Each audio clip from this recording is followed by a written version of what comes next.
પારુલ સોસાયટીના શ્રીજીનું અશ્રુભીની આંખે વિસર્જન શહેરના પૂર્વ વિસ્તારના પ્રભાત બસ સ્ટેન્ડ પાસે આવેલ પારુલ સોસાયટીમાં વિવિધતામાં એકતા દરેક સોસાયટીના રહીશોના વિના સહકાર નહીં ઉદ્ધર એમ સમસહકાર સંગઠન સ્નેહ સેવા સમર્પણ સહયોગથી મહિલા વૈષ્ણવ અગ્રણી બિંદુબેન સુનિલભાઈ ચોકસી બોડેલીવાળાના ગૃહે 10 દિવસનું આતિથ્ય માણી રહેલા બ્રહ્માંડ નાયક શ્રીજીની મૂર્તિનું વિસર્જનના પગલે સોસાયટીના રહીશો દ્વારા વિવિધ કાર્યક્રમોનું આયોજન કરાયું હતું.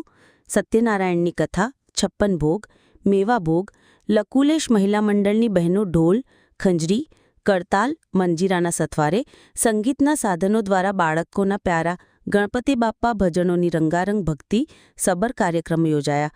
વિસર્જન બિંદુબેનને ત્યાંથી પ્રભુ શ્રીજીની મૂર્તિ દ્વારા શોભાયાત્રા દારૂખાનાની આતાશબાજી પાલુર સોસાયટી સહિત આજુબાજુની સોસાયટીના માર્ગો પર નીકળી હતી, જેમાં વિશાળ જનસંખ્યામાં મહિલાઓ, બુજુર્ગ યુવાનો જોડાયા હતા.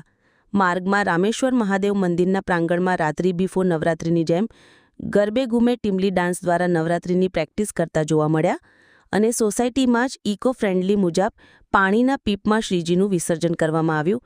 ગણપતિ બાપ્પા મોર્યા, આવતા વર્ષે લકરિયા 1, 2, 3, 4 ગણપતિનો જય જયકાર એમ સૌની આંખોમાં અશ્રુઓની ધારા વહેવા લાગી હતી. સાંજના સમૂહમાં મહાપ્રસાદનું સુંદર આયોજન સોસાયટીના રહીશો દ્વારા કરવામાં આવ્યું હતું. પારુલ સોસાયટીના સંયુક્ત ગણપતિનું મારી ત્યાં આપણે આગમન થયું. 10 દિવસના આતિથ્ય માણ્યું. આજે ગણપતિ દાદા વિદાય રહ્યા છે. ખૂબ દુઃખની વાત છે, પણ આપણે આ વિધિ અત્યારે કરી રહ્યા છે. પ્રોસેસન ચાલે છે, ગણપતિનું વિસર્જન થઈ રહ્યું છે. આજુબાજુની સોસાયટી, પારુલ સોસાયટી તો ખરી જ, પણ જોડે પ્રભુનગર, જીવન શાંતિ, યમુનાનગર, બધેથી એટલા બધા ભક્તો અમારે ત્યાં દર્શનાર્થે આવતા હતા, બધા બેસતા હતા. સેવા અને મેવા બધો જ લાભ લીધો છે બધાએ. સાથે સાથે મારી ત્યાં કથા થઈ, પછી વિવિધ પ્રોગ્રામો કર્યા. ખૂબ સુંદર રીતે બધાએ હળી મળીને એટલે સારી રીતે આ ઉત્સવની ઉજવણી કરી છે.